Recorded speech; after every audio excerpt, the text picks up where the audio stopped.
yang dijangkit penyakit batin atau akhlak yang tidak berakhlak batinnya, dia tidak tahu kalau dia sedang sakit batin. Orang yang punya sakit batin dalam bidang akhlak, orang yang sakit itu tidak nampak kalau dia sakit, tapi orang lain nampak dia sakit. Beda kita sakit zahir. Sakit zahir, orang yang sakit tahu dia sakit. Misalnya ada ginjal, kalau saya tak cerita dengan Pak Saiful dengan Tun Kelana bahwa saya sakit ginjal, Tun Kelana tak tahu kalau sakit ginjal. Saya cerita, Tun saya sakit ginjal, sakit diabetes. Tapi sakit batin, akhlak dalam bidang batin, saya tak tahu kalau saya sakit, tapi orang melihat tahu kalau saya sedang sakit. Biasa penyakit ini dihinggapi orang-orang yang tidak terbiasa menerima anugerah terlalu banyak dari Allah Subhanahu wa taala. Allah Allah Allah Allah ma lana maulan siwa Allah. Assalamualaikum warahmatullahi wabarakatuh.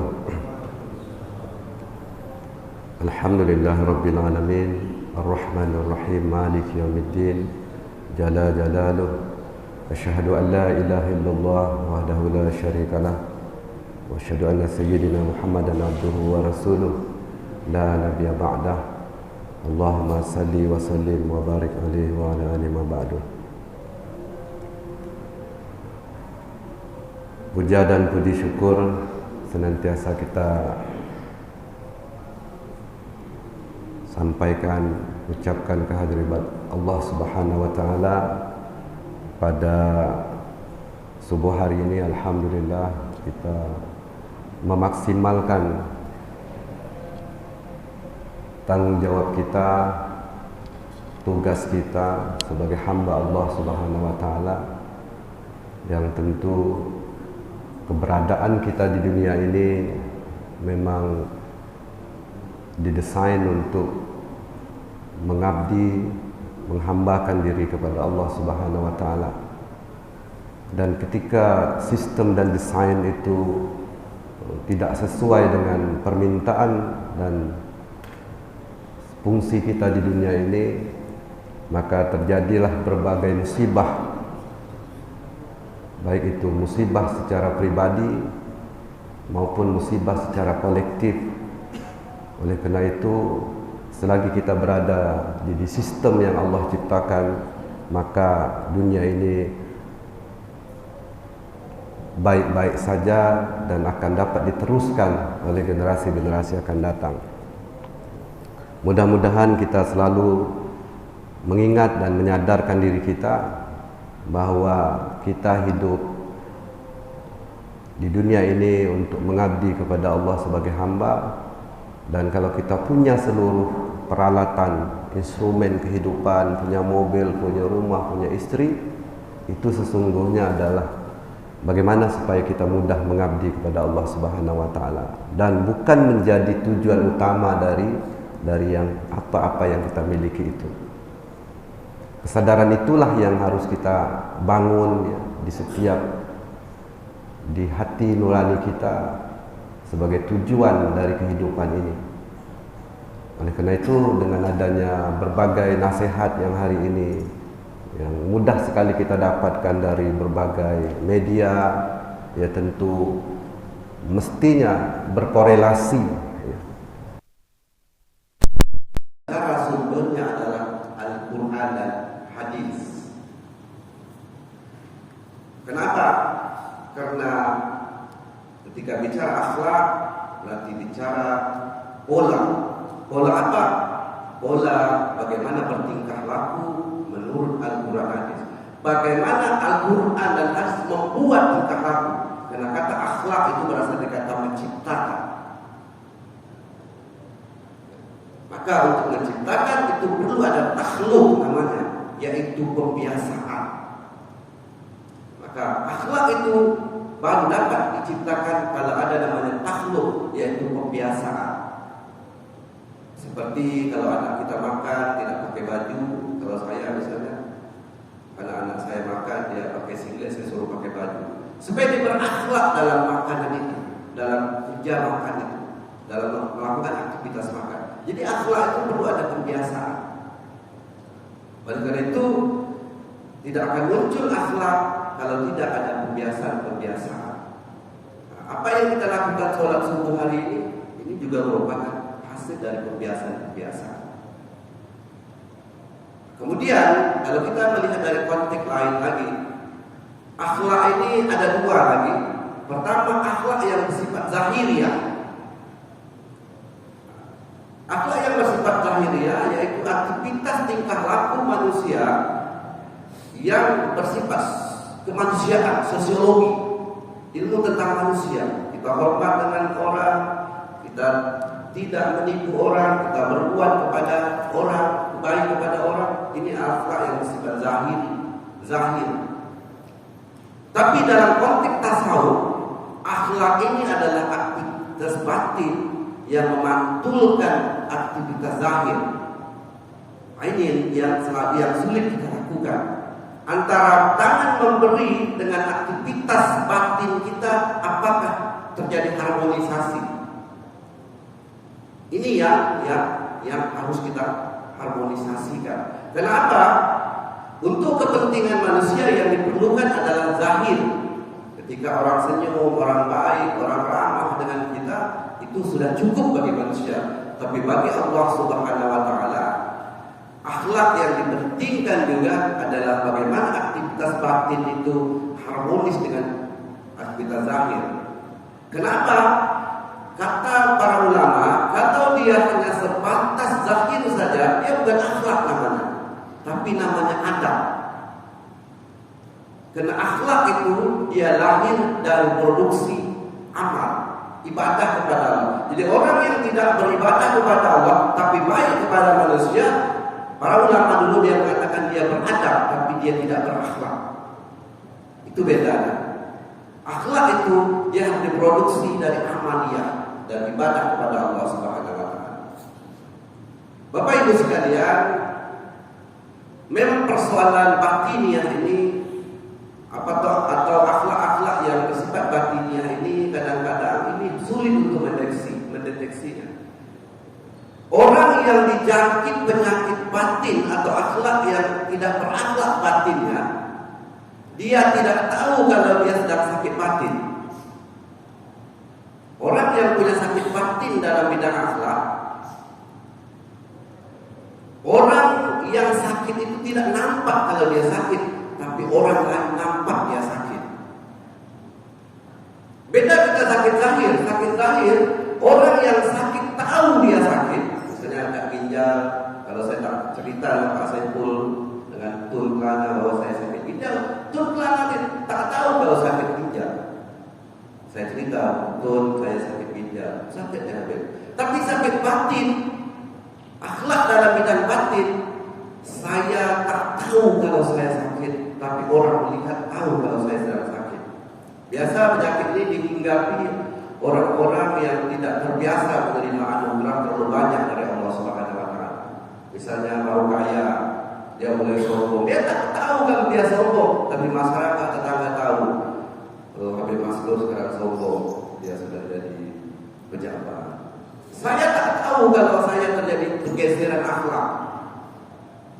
Maka cara mengukur, kata salah satu ulama Syafi'iyah, cara mengukur orang itu sakit batin atau sakit zahir itu hanya orang itulah yang bisa mengukurnya. Caranya apa? Inilah melalui salat subuh. Sebelum salat subuh mereka duduk sendiri, mereka berdialog dengan diri sendiri. Saya ini sakit. Karena kalau orang menegur kita tersinggung. Saya Habib Maskur sekarang sombong, saya tersinggung.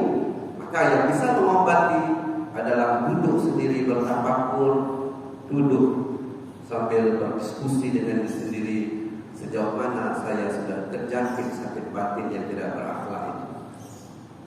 Karena memang sumber akhlak itu dari Al-Quran dan hadis yang diolah oleh pikiran, kemudian masuklah dalam kalbu kita, dipantulkan lewat tingkah laku kita.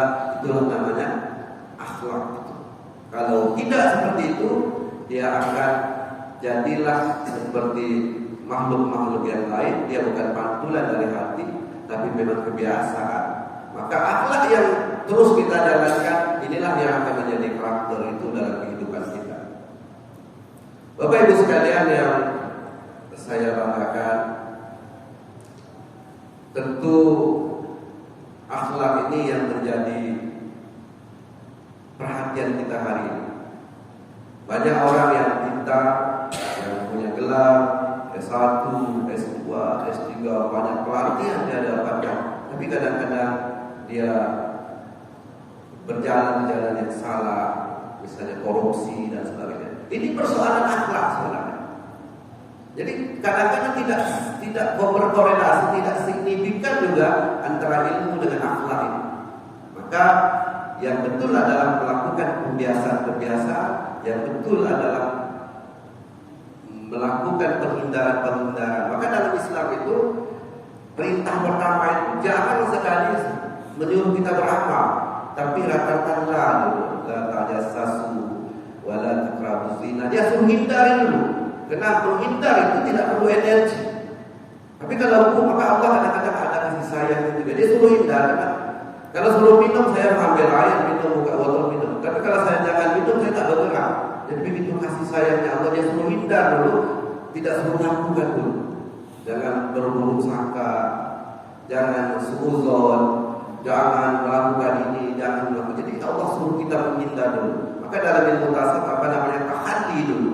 Kita kosongkan dulu hal-hal itu, baru tahlili, baru masukkan, kemudian baru terakhir amalkan, tajalli. Jadi begitu hebatnya desain dakwah dalam Islam yang diterapkan oleh Rasulullah SAW. Tentu mulai hari ini kita memperbaiki akhlak kita dan memperbanyak memang mengidentifikasi apa yang sakit pada diri kita.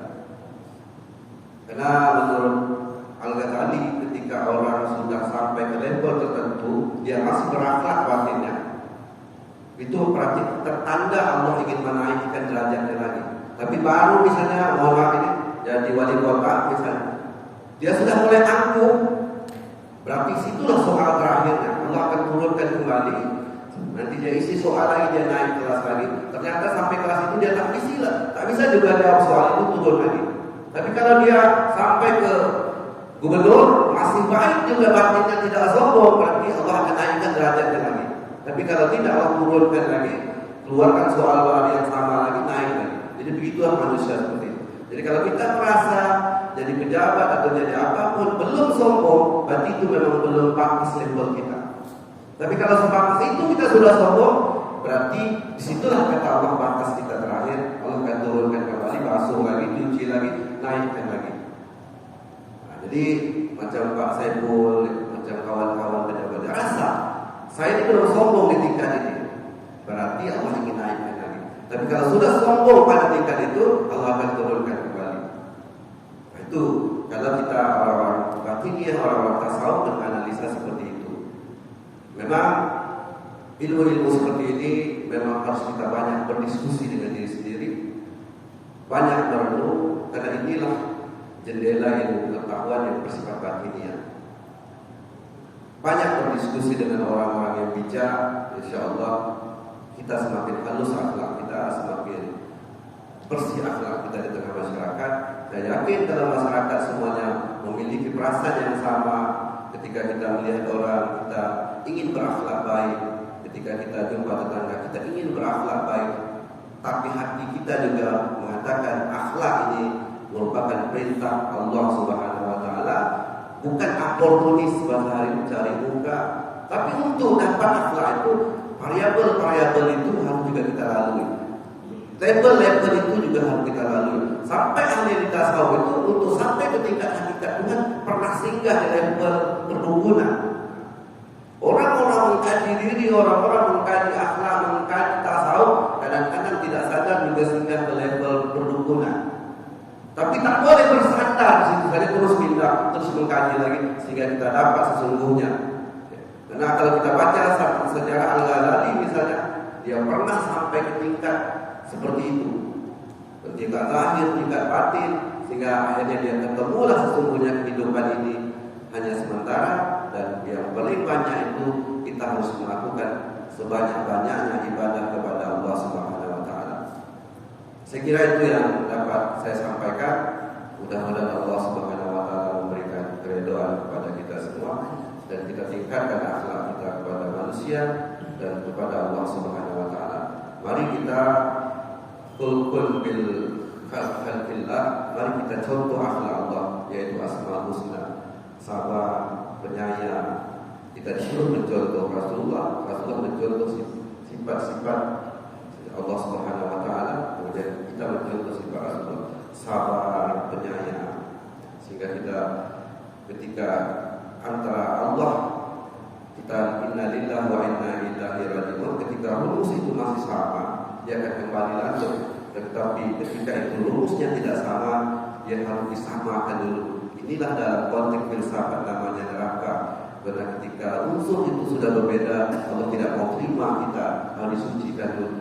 Ketika sudah sama, baru kita kembali kepada Allah Subhanahu wa taala. Lebih kurang saya mohon maaf. Wabillahi taufiq wal hidayah. Assalamualaikum warahmatullahi wabarakatuh.